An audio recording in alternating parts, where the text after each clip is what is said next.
Party people! Yeah! Tag team music in full effect. That's me, DC, the brain supreme. And my man Steve Rowland. We're kicking the flow. And it goes a little something like this. Tag team, back again. Check it, direct it, let's begin. Party on, party people, let me hear some noise. DC's in the house, jump, rejoices. There's a party over here, a party over there. Wave your hands in the air, shake the dairy, yeah. These three words mean you're getting busy. Whoop, there it is, Hitman. Whoop, there it is.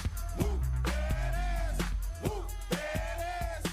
Whoop, there it is. Welcome back, everybody, to another exciting episode of the Wolfkin Podcast. My name is Ryan, your Farseer of Fanboyism, and I am joined today by Wolf Lord Jedediah. How's it going? Awesome. I'm also joined today by the triumphant return of Daniel, the Terminator Captain of Negativity. Daniel, how's it going?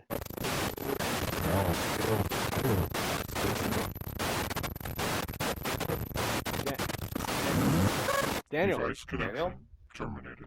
Nah, well, screw him. Let's get somebody else. Calling on the Techpriest of Power. Rob, are you there? Loud and ready. How's it going, Rob? Going pretty good. Just working on my cogs and gears. That's exciting. So, we got a new third chair, everybody, that is out there in the internet land. We just wanted to introduce him. He is our Techpriest, Rob. How did you get into the hobby?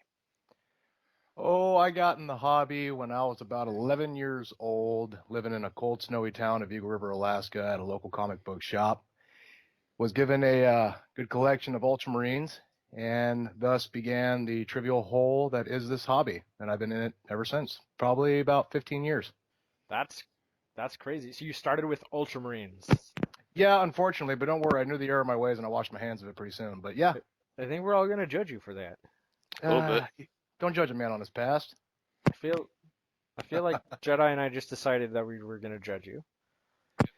I'm Well, used to it. you can't see it right now, but my eyes are in full scowl mode. Mm, Just that's excellent. Well, I'm used. Out I there. was lived in a Catholic household. I'm used to the guilt. It's not shocking.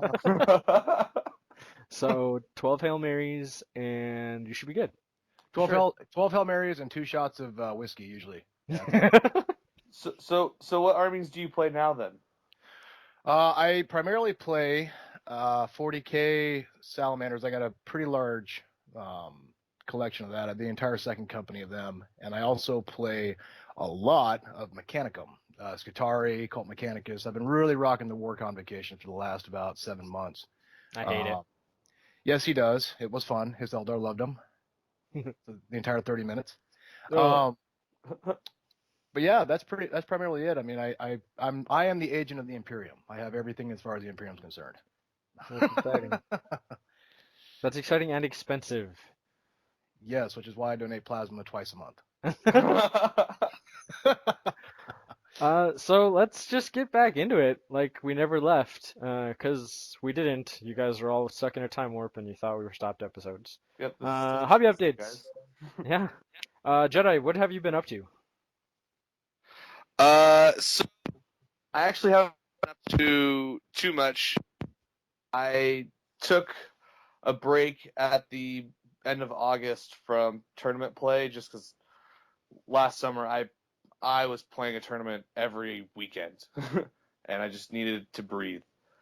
And then other than that, pretty much all I've painted since then is a third Sakaran. And I fixed up my display case, and that's it. I moved into my new house, That's exciting. right? Nice. So that's pretty much been it. Not honestly hasn't been too much with the whole house buying process. It's just definitely sucked up a lot of time. But now I'm back. Yeah. How about you, Rob? What have you been up to in the most recent past for hobbies? Oh man. Well, as many people have this year, especially with Betrayal of Calth coming out, I have fallen headlong into the Horus Heresy, continuing my Salamanders collection, which has been a love-hate thing. This week I've been pretty much just plugging away at some Fire Drakes, which is the most enjoyably frustrating unit I've ever painted in my life. So much gold. That setting up some new bookshelves inside of my hobby room and getting that all set up, which it's amazing how much you don't realize you have until you try to store it. And then it becomes a chasm. It never ends. Yeah, so just working on heresy. That, and I've also been doing some changes with my knight and stuff, getting some of its gun arms up and magnetizing it, and also changing out some arms on my Iron Striders to turn them into Sidonian Dragoons, because I have found that unit works really well in a war convocation. I don't know any of those words, but it sounded really exciting. Well, just imagine a Sidonian Dragoon is basically a ATST with a really long prod that shocks people. Oh, that's exciting. Yeah, Right? it's fun. It's a big ass cow prod. I like them. Hell yeah. Is that it for your hobby update?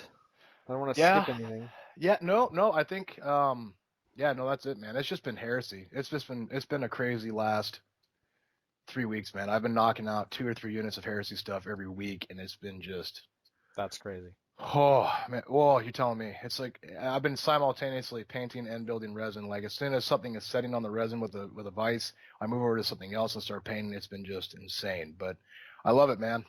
It's addictive. That's awesome. Well, it's been a while since we recorded last.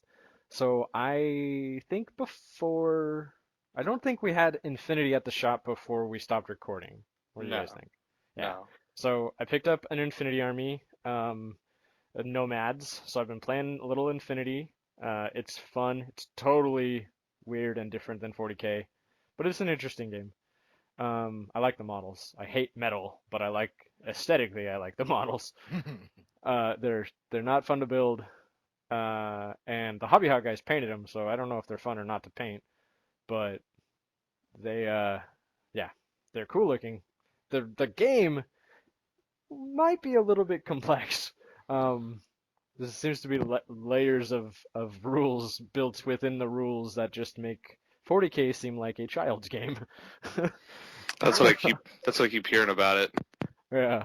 I'm still trying to figure it out. I don't know if I have that level of patience. Yeah, but it's fun. It's a D20 system, so you're constantly you're rolling big numbers, and it's very exciting. Right. It's very reactionary, so if a dude pops out of cover, your guys have a chance to shoot him before he wreaks his havoc on you, and it plays pretty that's the one thing I don't like about 40K is given or taken it, like standing there and just shooting a million shots at somebody while they just stand there, that seems not like war. But in Infinity, if I'm gonna unload a guy on you, you have a chance to react, whether it's to dive back into cover or to respond by shooting back at me. Like, it's kind of cool. Right. That makes sense. Playing a lot of X-Wing because Star Wars is a thing. Recently, what? I'm sorry. What's Star Wars? I don't. It's just a small indie film. Oh, okay. Yeah, and it's whatever. But we played a massive epic on steroids game at Mugu last week. God, it was 19 players, approximately 5,000 points. We had four tables built into a square, and the inside of the square, if you can imagine that, was the planet, and the rebels were defending the planet and trying to escape shuttles from the planet, and the Imperials had to kill the shuttles and the planet, like blow it up. And there was no Death Star or Starkiller base in this scenario, so they just had to do it with missiles and big guns. Yeah, it was essentially like trying to park a bus in a downtown Seattle garage. That's what it felt like. It was super fun. It was crazy. And we had streamlined rules so that the game didn't take 4 weeks to play. And I think everyone had a lot of fun. It was good. We're going to do another one soon because it was cool to see everyone bring out their giant ships that they don't normally get to play with. As far as 40K, my army list has changed significantly thanks to the hours and hours of work that like JP and Chuck and Vince and those guys put into like the competitive side of 40K, I get to benefit from that by just being near them. So my list has now it has a Space Marine ally and an Inquisitor ally Oh, you along went with there, my. didn't you? I went Oh, there, he yeah. totally Oh. did. Along with my Eldar. Um, so I've been playing. Well, I guess we'll get to games played, but my list has changed dramatically. So I've been building some Space Marines. I already had the Inquisitor. I gotta find a way to build some cool Eldari servo skulls. But I think that's the list I'm gonna bring to LVO. So I'm kind of buckling down. I'm like, oh my gosh, it's only a month away, so I gotta get it all painted. So I've been painting some Space Wolves.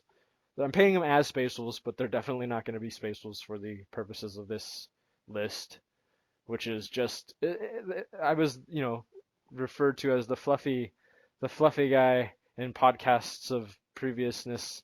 But I'm definitely just taking fluff and punching it right in the face while staring it in the eyes and saying I'm sorry. Like, I'm Yeah. sorry. Fuck you, Fluff. It's a little disheartening, but it's a very good list. Like it's so good. I Well, feel like if I'm not you playing know, it, then you really can't beat yourself up over it. And in today's game, it's an inevitable thing you have to cross. I mean, if you're gonna play yeah. competitively, you're gonna have to go across that line. Yeah, I don't want to go all the way to LVO and just get slapped around for 2 days. Like, Mhm. I want to go and at least win some games. So this is definitely gonna help. I've been playing it, and it has been crazy. I'll talk about that in games played coming up. But yeah, painting Spatials, finishing up my Eldar that still isn't completely finished, and then painting and building and playing lots of games. Nice. Yeah, fun times. Do you want to talk about games played now? Kind of going into that. Yeah. Sure. What have I you played, Jedi? I think I've only since what was the last tournament I went to? I think the Mama's Boys over in Hmm. Pullman was the last tournament I went to, which was a lot of fun, but the missions were crazy. It was just pure maelstrom, out of the book missions, and it, it was hard because Those are fun to play, but for competitive scene, I think it can swing too drastically to be kind of oh yeah, like I don't. the point swing is insane, and I mean it was definitely one of those like those like you show up to each game and as soon as you get a couple rounds in, you definitely know by turn 2 or beginning of 3 who's for sure going to win that game because Hmm. they're already just have this massive point swing. Yep. Um, but otherwise, a ton of fun. Just a really far drive for me. um, but other than that, I think the only games I've played have been against you, Ryan. Yeah. I think we've played 2 games in the Yeah. last couple months, and those have been a lot of fun. I think I lost both of them, and it was barely by anything. Like Because I Eldar'd you at the end. right. Yeah. So That needs to be a thing. Just well, it's like It's totally a thing. well, It's it's a like verb. the last game we played, he had some new Eldar tank that he was really excited about, and I immediately showed up on the table and blew it off wait, Yeah. first turn. War punter. Yeah. Yep, Testing the new Warp Hunter. Didn't get to Yeah. shoot it. didn't even get to shoot it. So, Good on. oh yeah, no, and but I mean, and throughout that whole game, because it was just a kill points game, we're I was we were just slaughtering each other, Oh yeah, it was brutal. and it just turned out that he slaughtered a little bit better. Hmm. Uh, so, but yeah, It's a dice game. right. I wasn't too worried about it. But yeah, but that's pretty much it for me. Cool. Rob, how about you? What you been up to? Games. Um, actually, my last 40K game was actually it was a couple weeks ago I played against Tal, which was pretty rough. Needless to say, that those Nirvana suits combined with the Storm Surge hurts a lot. Um, Though to be fair, it was a hammer and anvil deployment, and with a war convocation list, it's very much an MSU style build, and you're really relying on that list for your, your rust stalkers and your infiltrators to get up midfield and tie up a unit in combat, which with Tau is good luck. So it didn't. I think it was like by the end of turn 2, I was already wavering that side. I mean, his Storm Surge D'd out my knight turn 1, and it was it was just, you know what I mean? When you lose a super heavy turn 1, you're just like, you just get deflated. You're like, yeah, I already know where this is gonna go. Yeah. Beyond that, I've been playing a couple of small heresy games at my house, just trying to get a feel for the rules and stuff. I'll have to say that in contrast, going from a 40K environment to a 30K environment, there's a lot of things that you read on paper with 30K where you just, you balkle and you go, man, that isn't insane. That's too cheap in points, or that's too heavy in points, or that is just overpowered. But when you play it on the table, you kind of forget that the codex you're using is the same codex everybody else is using, but there's such a variety that you never know what to anticipate. I mean, you could make a list that's just anti-infantry to the max, and the guy shows up with all fire raptors. Yeah. And you're just like, oh, like this isn't, So it's a lot quicker, and you are removing like entire units when something dies, but you don't feel as bad. Oddly enough, it's a very nice contrast. So I've been playing some small games with that, just trying to get my salamanders in line with what I want to play at 2,000 points. And then beyond that is the Power Hugs tournament, but we'll review that later. But I mean, those have been the most recent games. Cool. So you said 2,000 points. Is 2,000 points kind of the sweet spot for 30K, or is it 3,000? Really, really and truly, the sweet spot for 30K. If you want to play a game that's going to be about an hour and a half to 2 hours, you want 2,500 points. That's a consensus. 2,000 points.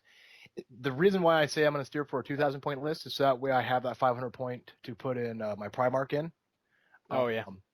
So you kind of build, kind of like how in 40K you think of, when you build an 1850 list, you're thinking that your core list is going to be 1,200, right? Or if you're trying to do a min-max, you're trying to keep your primary detachment as low as you can, right? So that way you can just maximize your points out.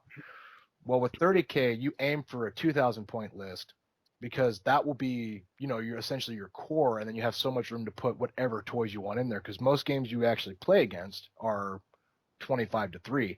And it sounds like it's a lot of stuff, but like I have a unit of 5 Fire Drakes, which are my Salamander Terminators, special guys, a Primaris Medicae Praetor tooled out, and they all ride inside of a Spartan tank, and that unit alone, I believe, is 780 points. So it's like, when you say 2,500, like, oh man, it's a lot of stuff, and it can be if you're playing Mechanicum or Solar Auxilia, but when you're a Legion guy, it could really just be a few units, just there's so much into them, So it's it's just a different way to approach the game. Cool. Yeah. Right on. Well, I have been playing. I've played a few games recently, just testing out that new list. So I'm gonna go over the list. It's actually, let me pull it up on my little thing. It's a Farseer on a jet bike, with nothing special. He's just flying around giving psychic powers to people. It's 14 Wind Riders with scatter bikes. Just a lot of good firepower. 5 of them roll with the Farseer, and then units of 3 come on from reserves, usually, depending, but most of the time.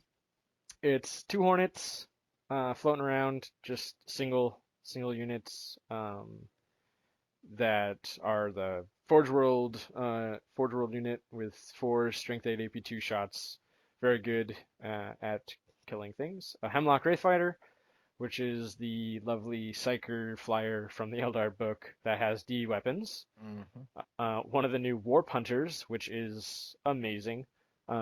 Considering bringing a second one, it's going to change the list a bit, take the Hemlock out, but got a Warp Hunter, and it is given the D to a lot. As long as people like Jedi don't kill it before it does anything, it's super rad. Yeah, I've unfortunately been on the wrong end of that thing, and let's just say I have a vendetta against it. For sure. Ugh. I got a Wraith Knight Right now, this is the stock Wraith Knight with the D cannons from the book, but JP and a few of those guys have been playtesting the new one from the Forge World, the new Mamiara book, and it looks like the Melta Wraith Knight may be the better choice for a list like this because I have a lot of D floating around for other places, so it might change, it might not, we'll see. Ally, bringing in a librarian. The whole reason this ally is there is because of a little trinket, a little piece of war gear from the Tau like the Tau formation expansion, whatever the book. Koyon, right? I think that's what it is. Yes, that's what it is called. Ugh, That word. I know. It's white scars, so they are white scars painted up as wolves' thirst secrets. It's called the Hunter's Eye, and it allows the librarian and his unit to just ignore cover. Guess how much that delightful little trinket costs? It was 20 points, right? 20 points. Yes, God. that seems pretty cost effective for 20 points. Yeah. Just ignore cover. Totally. What's better to ignore cover with? Centurions. So he's with a group of 3 Centurions, grav cannons galore, and they are in a drop pod, allowing me to have an amazing alpha strike. That just ignores cover. They also have 5 tactical marines in another drop pod that can either walk on and shoot the drop pod empty or come in on the drop pod and just be a little, basically tax for that other thing. And then I got that Ordo Xenos Inquisitor popping in with some servo skulls, and the only reason that's in there is 34 point. Again, I use the word tax. It's a 34 point fee to allow me to prevent orcs and white scars and a few other armies from scouting up into my face and being, within spitting distance turn 1. My army really requires at least a round of shooting before you get up on top of me. So if you're allowed to scout, then my game goes south. So we figured that was a good way to keep people out of my lines. And so far, it is working amazingly. If I get second turn, it's the game. If I get second, the game goes pretty quick. I generally null deploy.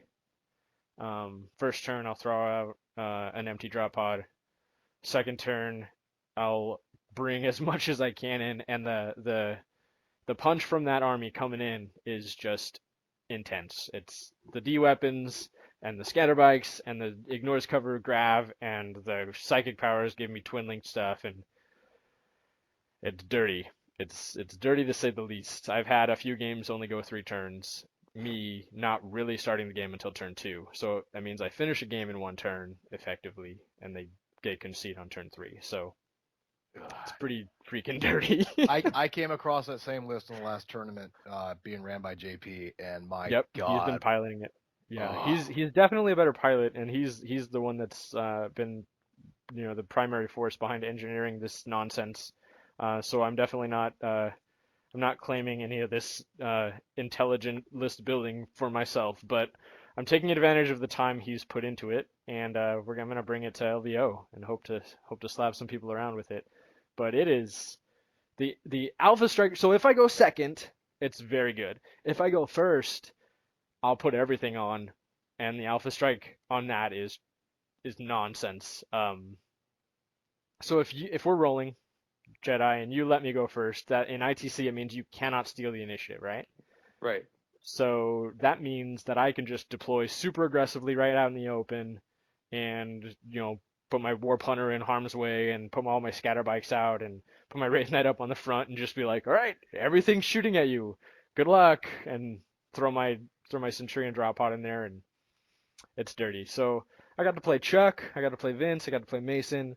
I think I played a few other people, but those are some big hitters that I've got to play, and I've done really well against. I played Chuck, who is playing basically this list, but instead of Eldar Tau.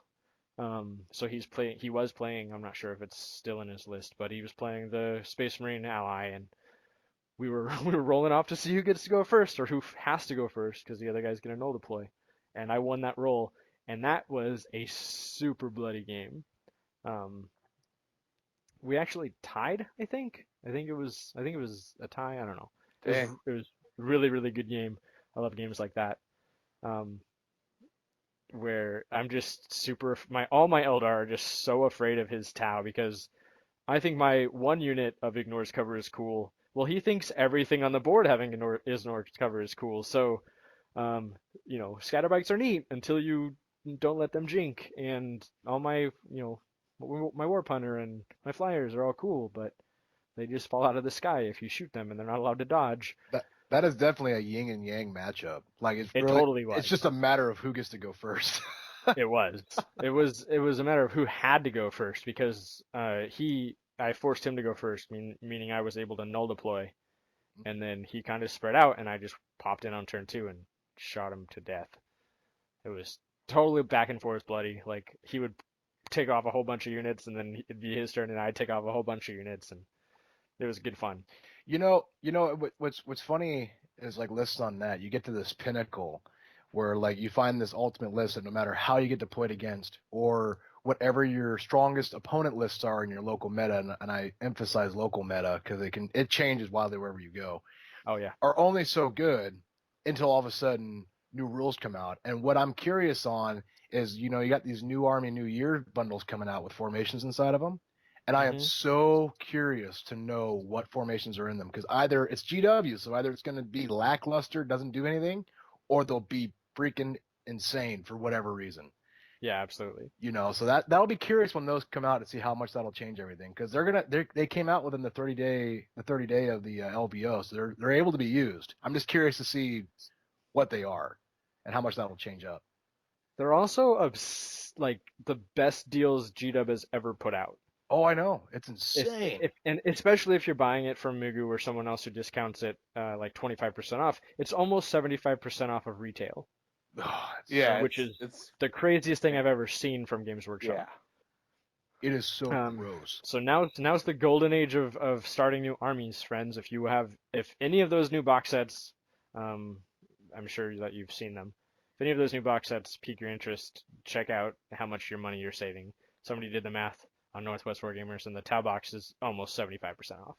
Yeah, and what's crazy is like you saw Tau and Skitarii and Space Marines and Imperial Guard come out, and everyone's like, "Well, that's great if you want to start those armies." But GW released in a customer service email. I saw this on a news site on a customer service email that there are going to be more coming out.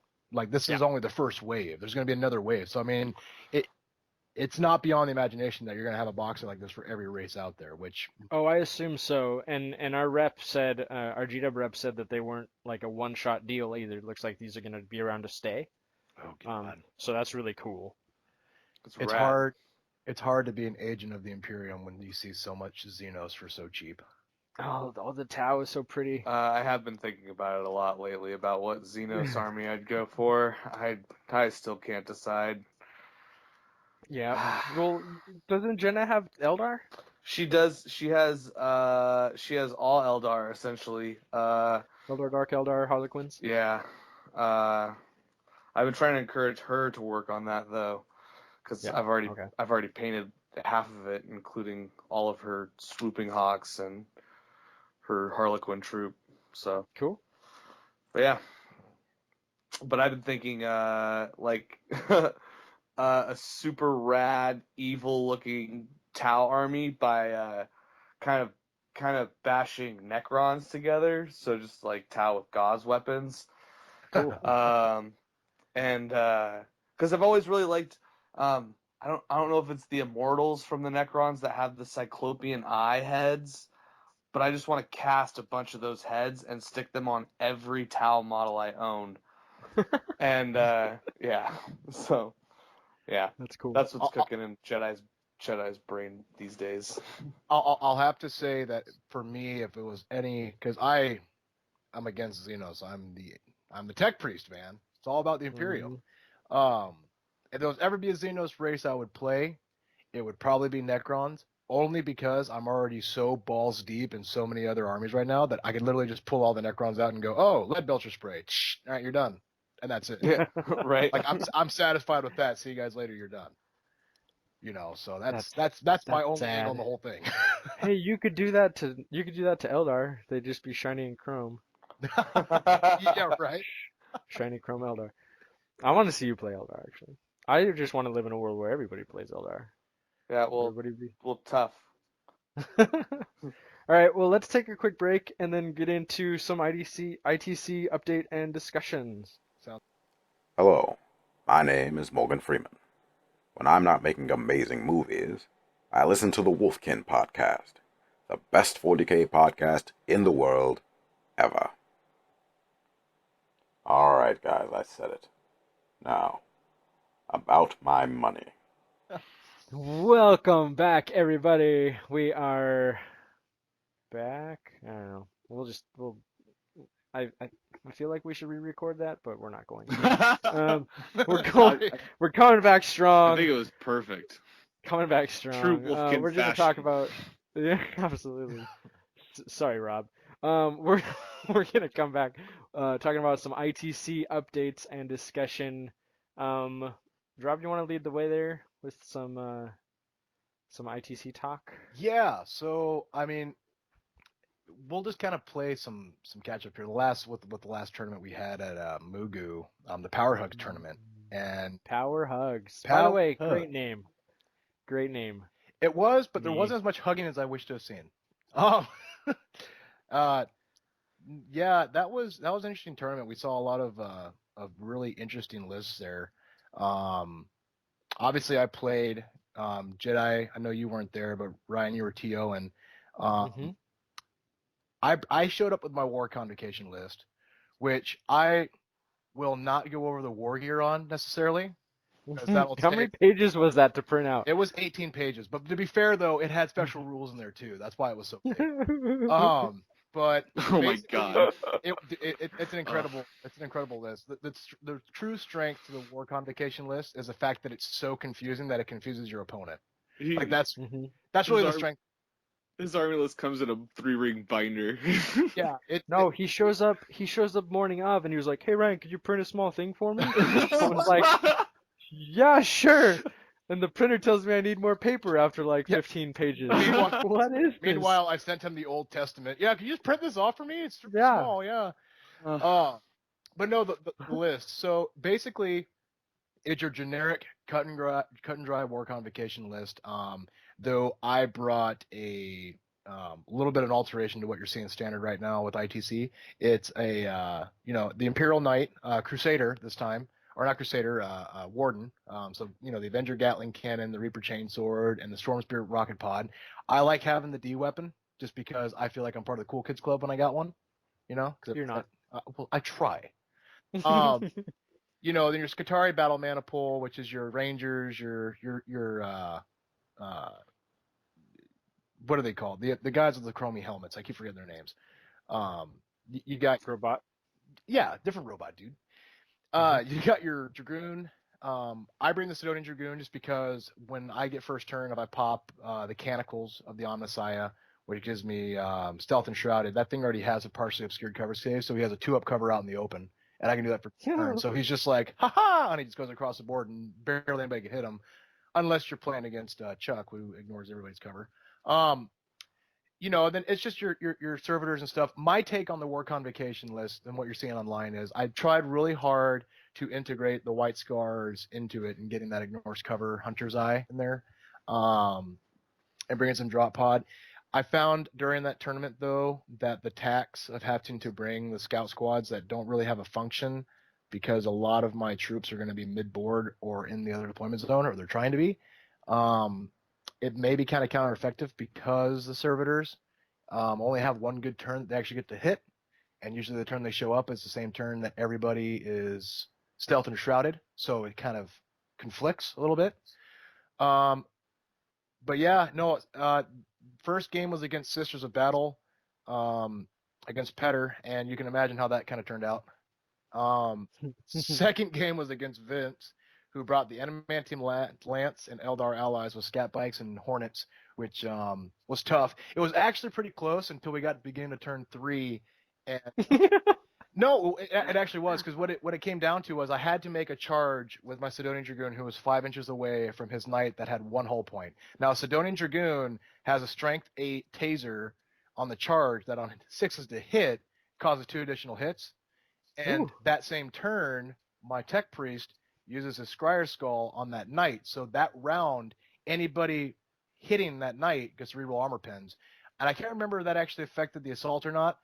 I know it did for shooting. Regardless to say though, with that thing charging in, I was gonna get a glance on him, and that's all I But wanted. you couldn't roll a 5 with 2d6. Yeah, well, you get to reroll armor pen. It's not armor bane, and I can't remember if it's for close combat. But essentially, he had one whole point. I'm striking at initiative 7 with strength 8, and I'm getting 2 extra hits on 6s. I knew I was going to get one glance, and if I could have killed that knight, his center would have fell, and I could have pushed forward. But as 40k goes, I failed the charge. The dice are cruel mistress. Well, the thing is too is that like on a 5-inch charge, I'm guaranteed to make it because I get the +3 to charge ranges. But the Adamantium Lance gets you to Overwatch, and he Overwatched me, and he caused 5 glances, which killed my Sidonian Dragoon, and then everything fell from there. And then last game was against JP with the same list you're just talking about, Ryan, and I had to stay the night at a local cathedral and cry my sins away. Yeah. Because my God, did that hurt. But it was a really interesting tournament. It was really interesting to see how different things have changed.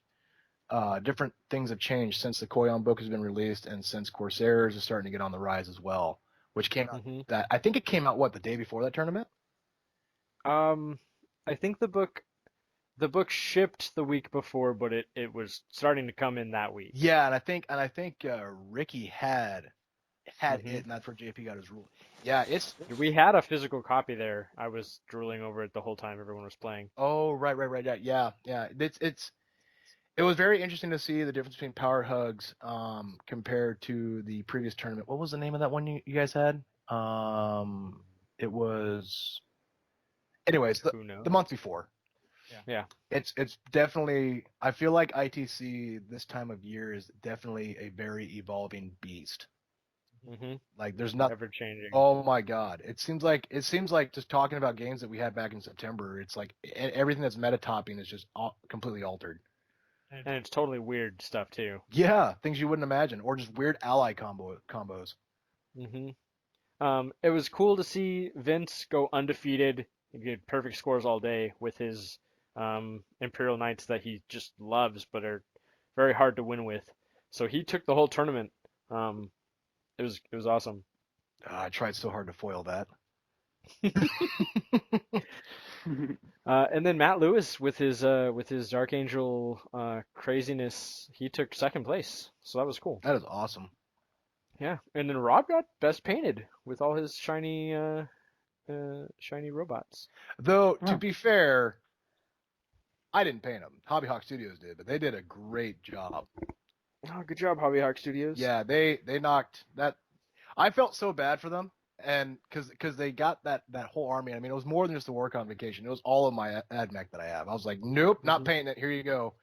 And they were so excited. Then probably like day 2, I stopped by, and they're just like, oh my God. It's like, yep. And now you know why I wasn't gonna paint them.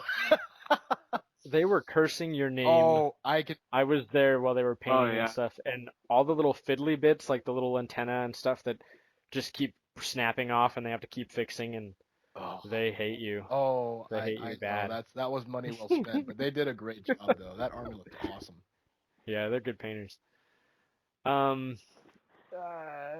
There's another. We got another couple ITC events coming up, at least in our local area before LVO. So we have another tournament coming up locally for ITC. Is a big one called T-Shift. It is January 16 and 17, I believe. It's got a $90 price tag, but it includes meals and lots of frivolity and good times. So y'all should check that out if you're local to the Northern Washington area. Their website is tshftopen.com. T-shift without any I. Very, very confusing for me the first time I tried to find it. It did not take me to the right place. You just it's something about the word that makes you want to put the I in there. Yeah, shift. Yeah. Yeah. It's almost like proper English. Weird. But yeah, that should be a lot of fun. I know Jedi's going, several other Mugu guys are going. I think you're going, right? Yeah, like we were discussing earlier today. I didn't buy any tickets because I didn't know with work. I work a very weird schedule. I didn't know if I was going to have weekends off, but I just found out that the entire month of January I get every weekend off. So I am definitely going. Cool. And that means you will be free for next week's tournament at Mugu, eh? That's correct. I'll be Oh up there next man, Saturday. what a segue! What a segue that was. That's nice. We Good, have good push.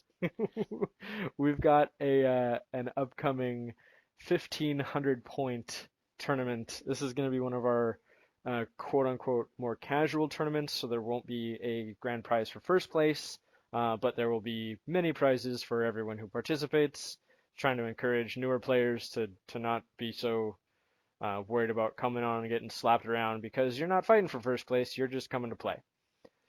Yeah, and you know, I think that was such a refreshing approach, honestly, to Yeah, have a tournament like that. I mean, it's for one, it'll be interesting to see how people make 1,500 point lists because hmm they're so programmed for 1850. that's one of the reasons I wanted to change it up is because everyone automatically started building lists for 1850, and I was like, wait, no, I'm changing points. Mm-hmm. So And that's going to make a lot of people's lists change. And secondly, I think it's good to have. I mean, I'm a fan of the competitive scene, but I'm also a big fan of hobby and community. And absolutely, I think it's a nice change off to have, a toned back tournament where it's like, okay, like this is more of a let's get people into it and wanting to be competitive, other than people who want to play and then they play against super competitive and then it diffuses them because that happens. I mean, absolutely, you get yeah, Joe Blow who buys a battle force and a couple tanks. He shows up to a tournament and then he gets stomped and that completely diffuses him for everyone to continue. We don't want sure, that. yeah, absolutely. So we do these more casual events quarterly, so once every 3 months. Um, yeah, on the third, basically the third tournament of every round is one of these. Usually they're doubles tournaments because those are a ton of fun. But this time had some requests to do a singles casual event, so we're going for it. We're doing 1,500 points. It's next Saturday, the 9th. $15 entry fee, and 200% of entry fees go into the prize support. So um, Mugu's pitching in for the rest, and it should be a lot of fun. Everyone's going to get some prizes and some Mugu dice, and get to roll some dice. It'll definitely there's going to be people that are going to be competitive, but I definitely want to encourage anybody who's new to the scene to come in and check it out because this is the tournament that I will not be announcing who wins first place. There's not a Nice. first place prize, so it doesn't matter. If you have to know, you can come to me after the event. But it's not going to be announced. It's not going to be worried about. We're going to do best painted, and then we're going to do everybody wins something. So Yep. it should be a lot of fun. That is awesome. Yeah, it's going to be like grade school now, where everyone gets a ribbon. Yeah, everybody gets a Everyone's participation. a special snowflake. You're all special snowflakes in my eyes. Especially you. You know who you are. I'm pointing at you right now. Yes, the Omnissiah is watching you, He sees you when you're sleeping. and he plays with your calculators when you're awake. All right, I guess let's so Jedi got abducted by aliens, so he won't be joining us for this last little segment. But yesterday, Rob posted in typical Wolfkin fashion, asking for questions and comments, and we got a few. So we're gonna close the show with these, and then we're gonna dip out. So um, Vince, our beloved Vince, asks, "Why the hiatus? What brought you back? What is the show format going to be? What parts of the game do you enjoy talking about? What are you excited about in 40K? Who's going to T-shift? Are you excited?" And that's a lot of questions. Thank That you, is a lot Vince. of questions. So why the hiatus? Jedi's not here, so I'm just gonna throw him under the bus. It's all his fault. Um, but in reality, both of us just a lot of life happened all at once, and when you're working full time uh, and dealing with family and kids, and Jedi was moving and buying a place and fixing up that place, and it was just our very few days off were consumed with errands and being adults and boring stuff. So we're trying to make time. We're gonna do every other week. We're trying to make time for the show, but we're coming back, and I think it'll be good. We added Rob, a breath of fresh air for the podcast, and He's going to take on some of the editing responsibilities that will definitely help. Oh yeah, and I'll be sitting in with my big fluffy bunny ears. Yeah, that is one of the answers to another question he had is, what is the format of the show going to be? We're going to be adding a segment called the Big Fluffy Couch, and we're just going to pick fluff topics and kind of dig into them. So, um, if you hear this and you have requests, definitely send us requests, email or on Facebook or whatever. Um, Carrier pigeon, whatever the most convenient form of contact is. But Even even flares in the sky, we'll take that. oh yeah, yeah. Or if you want to hire like a jet to leave contrails and write us messages, like whatever you want.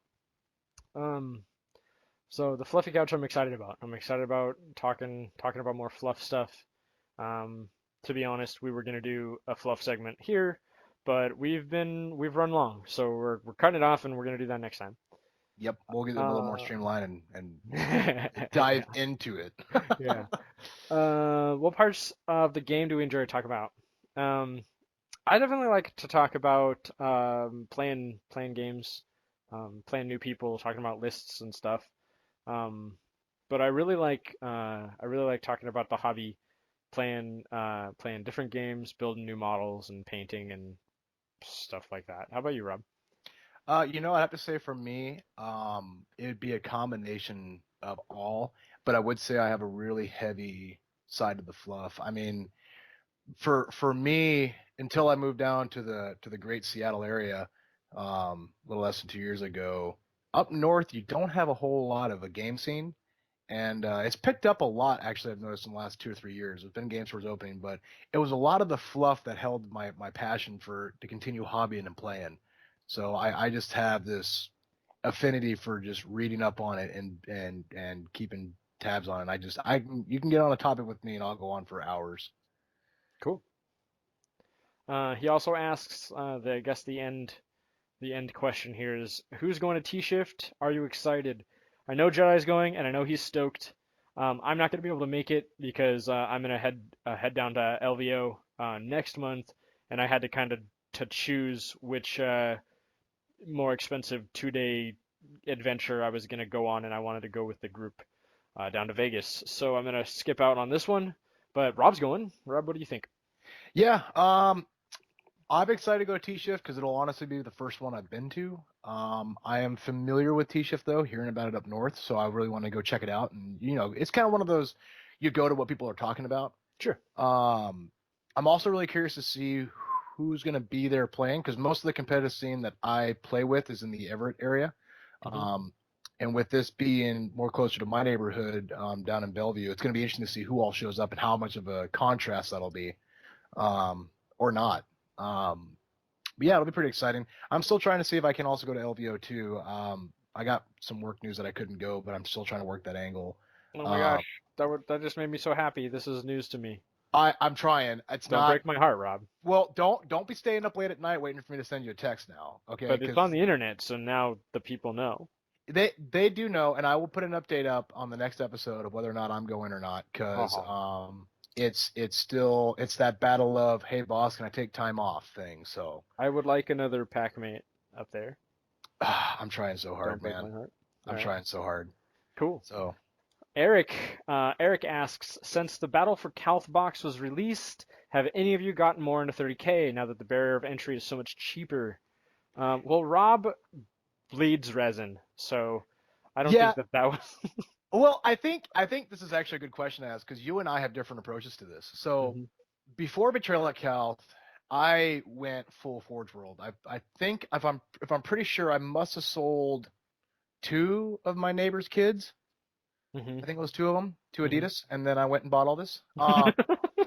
Let me just say it like this: I was definitely a ooh piece of candy moment, and when the box showed up, I near about shit myself. Mhm. But part of it too for me was with the Salamander's Legion, they definitely favored Mark II and Mark III armor, so I kind of wanted to keep to that aesthetic. With that, I did buy a Betrayal at Cal set to integrate that lovely, lovely plastic. Um, but I think that as far as Betrayal of Calth has been released, it's not so much gotten me more motivated for Heresy because I was already all chips on the table for it. but I've noticed that since it came out, my area has gotten a lot of momentum for it. Mm-hmm. You know. Yeah, I definitely got a box. That's what my Space Wolf quote unquote white scars are for my ally contingent for my army. Currently, I'm painting them up as wolves. They're gonna if when I play Heresy, they're gonna be Space Wolves, because that's my favorite chapter. I love them. They're awesome, and I definitely want to get more into 30K. Um, I'm still kind of holding my breath that GW brings more lines, more Heresy lines to Plastic. I understand the bigger vehicle kits are probably going to stay Forge World, but it would be really cool to see books and or some books and more power armor and stuff. Well, yeah, totally. And you know, there's something that I want to kind of just hit on real quick on that. I mean, Forge World, there's been a lot of talk of Forge World going plastic or GW mainline taking on some of the like generic units of this. What Mhm. people seem to overlook when it comes to Heresy is that the Heresy quote unquote era rhinos and Landers you see on Forge World, that's not Heresy specific. That's actually Demos pattern. That is a Forge World. So your standard GW plastic kits, like your rhinos and your Landers you have now, those are Mars pattern. Mhm. So it's very reasonable to say, like, if you played a Legion that was close to Terra, like Imperial Fists, or what would be another? Ultramarines would be another good one too, because they got a lot of supplies from Mars. It'd be very believable for them to have Mars pattern vehicles because they're so close, or Cool. supplied by them. So Cool. just throwing that out there for anybody who has ever felt like you had the intimidation from the Betrayal of Calthbox said that you're like, okay, well, this is great. I have plastic Marines, but now I have to go buy resin. It's like, you don't necessarily have to. It's just an aesthetic thing and where your Legion's at, and depending on how fluff heavy you want to go. Nice. Yeah.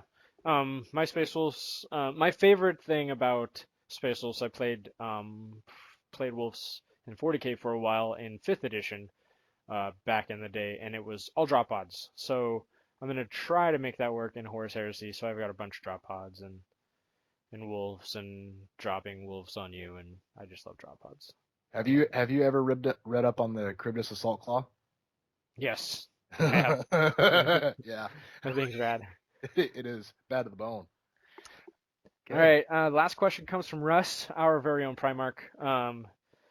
He asked what we were locked up for, or another reason for a hiatus. So we talked about that a little bit with Vince, but short story is Jedi and I are kind of casual nudists, and we were just going out for a walk, and they didn't like that, so we've been behind bars for a while. But we're Yeah. out. We're out. And the reason why they are out is because I'm their third party, and that's why Right, I'm yeah. on the show. It's Our in that- probation officer, Rob. Yeah, I'm just here to make sure that they're not talking about their nudist inquiries. Yeah. So thanks for listening, everybody, for another exciting episode of Wolfkin Podcast. Episode 51 is now over. Goodbye, friends. Stay strong with the wolf pack. See ya.